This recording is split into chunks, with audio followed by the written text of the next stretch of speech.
এক যে ছিল মিষ্টি মেয়ে ফাতেমা তার নাম, মজার মজার খুনসুটিতে শিখাতো ইসলাম।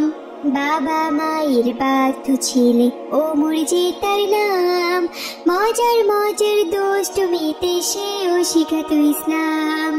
ছোট্ট সোনামণিরা, তোমরাও যদি ফাতেমা ওমরের সাথে ইসলাম শিখতে চাও তাহলে এক্ষুনি আমাদের চ্যানেলটি সাবস্ক্রাইব করে দাও। এবারের কুরবানির গরুটা যা হয়েছে না আব্বু, আমার খুব পছন্দ হয়েছে। গরুর শরীরে একেবারে থলথলে মাংস। গরুটার যা মাংস হবে না, মাংসের স্বাদও হবে দারুণ। ঠিক বলেছো বাবা মাহাদি, এই জন্যই তো এই গরুটা নিলাম। আসসালামু আলাইকুম চাচা যান, কেমন আছে? ওয়ালাইকুম আসসালাম। আলহামদুলিল্লাহ বাবা ওমর, তুমি কেমন আছো? আলহামদুলিল্লাহ চাচা যান। চাচা যান, গরু কিনে আনলেন? হ্যাঁ বাবা, কোরবানির জন্যই নিয়ে এলাম। চাচা যান, কোরবানির তো এখনো বেশ কিছুদিন দেরি আছে, এত তাড়াতাড়ি কোরবানির জন্য গরু কিনে আনলেন যে?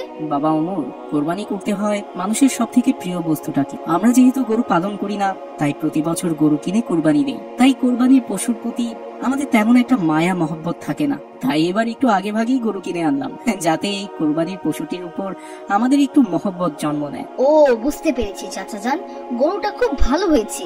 আমিও আব্বু জানকে বলবো কোরবানির জন্য এমন একটি গরু কিনে আনতে। আচ্ছা ঠিক আছে বাবা ওমর, তুমি কিন্তু মাঝে মধ্যে আমাদের বাড়িতে এসো গরুটিকে দেখতে। আচ্ছা ঠিক আছে চাচা যান, অবশ্যই যাব। আসসালামু আলাইকুম। ওয়ালাইকুম আসসালাম ওমর। ভাই মাহাদি, একটু পরে আসরের আজান হবে, মসজিদে এসো, একসাথে সালাত আদায় করে মাঠে খেলতে যাব। আচ্ছা ঠিক আছে ভাই ওমর, আমি তাহলে এখন আসি।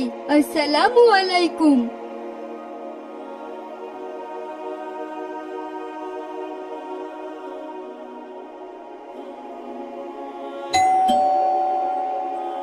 আসসালামু আলাইকুম আব্বুজান।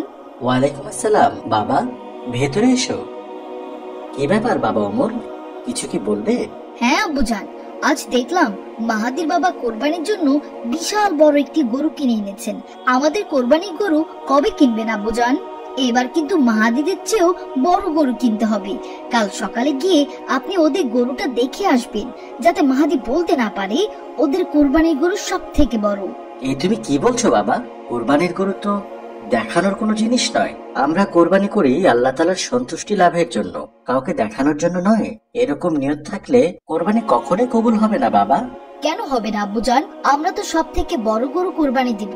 যার গরু যত বেশি বড় হবে, আল্লাহ তাআলা তাকে তত বেশি সওয়াব দেবে। আর আমরা সবাইকে দেখিয়ে দিতে পারবো যে আমাদের গরু সব থেকে বড় আর সবার সেরা। বাবা ওমর, তুমি ভুল বুঝছো। কোরবানির পশু ছোট কিংবা বড় বলে কোনো কথা নেই। মহান আল্লাহ তাআলা বলেছেন, তুমি তোমার সব থেকে প্রিয় জিনিসটিকে কোরবানি দাও, সেটা হোক বড় কিংবা ছোট। যেমন কোরবানি করার জন্য বড় গরু জায়েজ আছে, তেমনি ছাগল, ভেড়া, দুম্বা এগুলো কোরবানি করাও জায়েজ রয়েছে। কোরবানি ছোট হোক আর বড় হোক, আল্লাহ তাআলা কবুল করলেই সওয়াব একই রকমই পাওয়া যাবে। আব্বুজান, আমি তো এটা জানতাম না। আমি আর এমন কথা কখনোই বলবো না। আব্বুজান, আপনি যখন কোরবানি গরু কিনতে যাবেন অবশ্যই কিন্তু আমাকে হাটে নিয়ে যাবেন। আচ্ছা ঠিক আছে বাবা। এভাবেই সেই দিনটি কেটে গেল। পরদিন বিকেল বেলা আব্দুর রহমান তার ছেলে ওমরকে নিয়ে কোরবানির জন্য গরু কিনতে হাটে চলে গেল। কিছুক্ষণ পর তারা হাট থেকে সুন্দর একটি গরু কিনে বাড়ি ফিরে এলো। আসসালামু আলাইকুম আম্মি জান, দেখে যান আমরা কত সুন্দর একটা কোরবানি গরু কিনে নিয়ে এসেছি। আসসালামু আলাইকুম। ওয়ালাইকুম আসসালাম আয়েশা। কি ব্যাপার, আপনি এবার এত তাড়াতাড়ি কোরবানি গরু কিনে আনলেন যে? হ্যাঁ আয়েশা, এবার একটু তাড়াতাড়ি নিয়ে এলাম, কারণ তুমি তো জানো মহান আল্লাহ তাআলা কোরবানিকে বেশি পছন্দ করেন। যে তার সব থেকে প্রিয় জিনিসটিকে কোরবানি করবে, কোরবানির আগে যদি আমরা এই গরুটিকে কয়েকদিন ভালো করে খাওয়াই দাওয়াই আদর যত্ন করি, তাহলে ওর প্রতি আমাদের একটা মায়া জন্মাবে। আল্লাহ তাআলা তখনই সেই কোরবানিটাকে সব থেকে বেশি পছন্দ করবে। কিন্তু আব্বুজান, আমরা এই গরুটাকে কোথায় রাখবো? গরুটাকে কি আমরা আমাদের থাকার ঘরে রাখবো? কি যে বলো না ফাতেমা, ঘরে রাখবো কেন? আমি করিম চাচাকে ডেকে এসেছি। করিম চাচা এসে এখানে একটি চালা তুলে দিয়ে যাবেন। গরুটা চালার ভেতরেই থাকবে। ও, তাহলে তো খুব ভালো। আমরা ওকে প্রতিদিন ঘাস খাওয়াবো, ওর আদর যত্ন করবো, পানি খাওয়াবো এবং এবং গোসল করিয়ে দেব। হ্যাঁ ফাতেমা, ঠিকই বলেছো। কিন্তু আব্বুজান, গরুটার তো একটা নাম দেওয়া দরকার। আচ্ছা, কি নাম দেওয়া যায় আব্বুজান? দাও, তোমরাই তোমাদের ইচ্ছে মতো একটা নাম দাও। আব্বুজান, গরুটা যেহেতু দেখতে লাল, তাই আজ থেকে ওর নাম দিলাম আমরা লালু। খুবই সুন্দর হয়েছে মা ফাতেমা। লালু, এদিকে আয়, আমি তোকে একটু ঘাস খাওয়াই।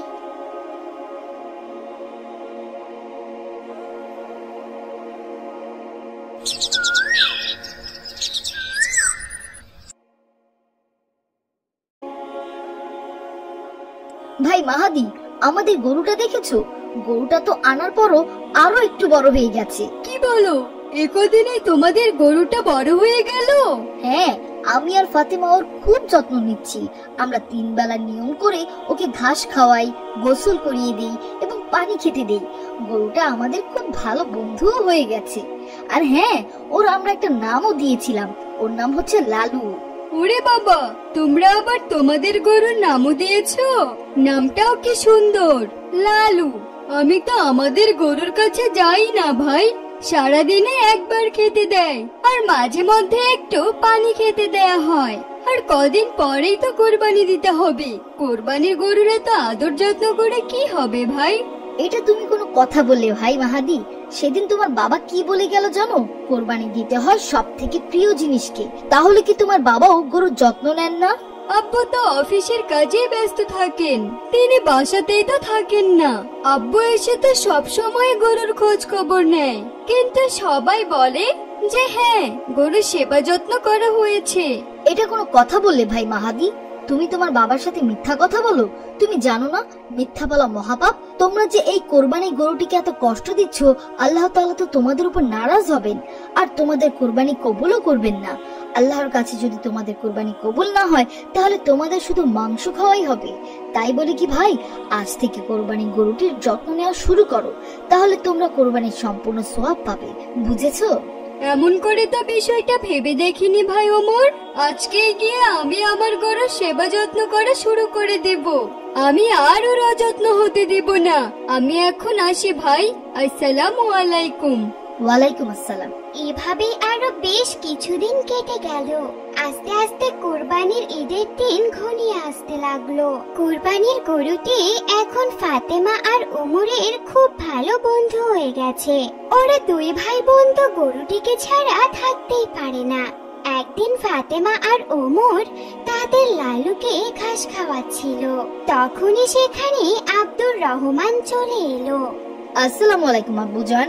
ওয়ালাইকুম আসসালাম। তোমরা কি করছো ফাতেমা, ওমর? আব্বুজান, আমরা লালুকে ঘাস খাওয়াচ্ছিলাম। খুব ভালো করেছো আমার সোনারা। আব্বুজান, আপনাকে একটা কথা বলি। কি কথা বাবা ওমর, বলো। আব্বুজান, লালুকে কোরবানি না দিলে হয় না? এই তুমি কি বলছো বাবা? লালুকে কোরবানি কেন দেব না?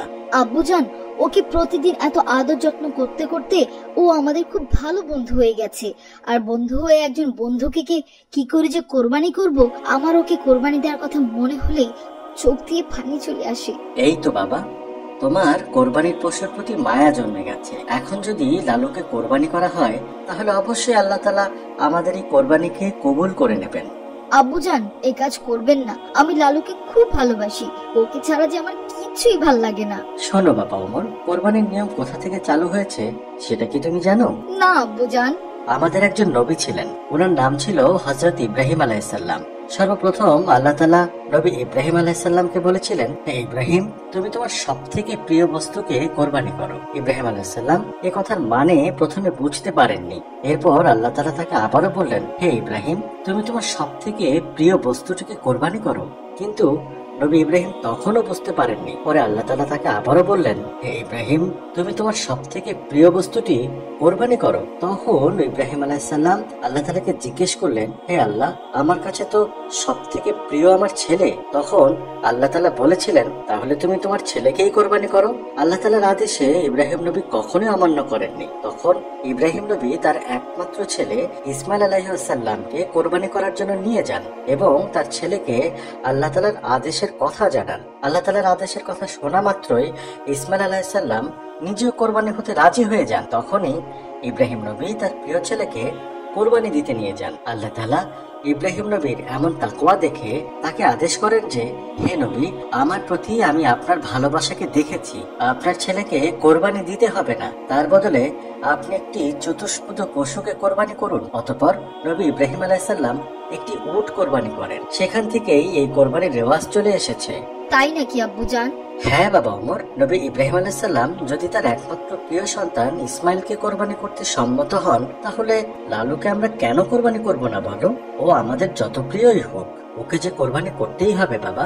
এখন আমি বুঝতে পেরেছি, কিন্তু আব্বুজান, লালুর যে অনেক কষ্ট হবে। না বাবা ওমর, কোরবানির পশু সবাই হতে পারে না। যে সকল পশুরা কোরবানির পশু হয় তারা খুবই ভাগ্যবান হয়। অনেক পশুরা নিজেরাও চায় তারা আল্লাহর রাহে কোরবানি হোক। তাহলে ঠিক আছে আব্বুজান, আমি আর আপত্তি করব না। কোরবানির দিনে অবশ্যই লালুকে কোরবানি করব। এই তো বাবা ওমর, নাও লালুকে ঘাস খাওয়াও।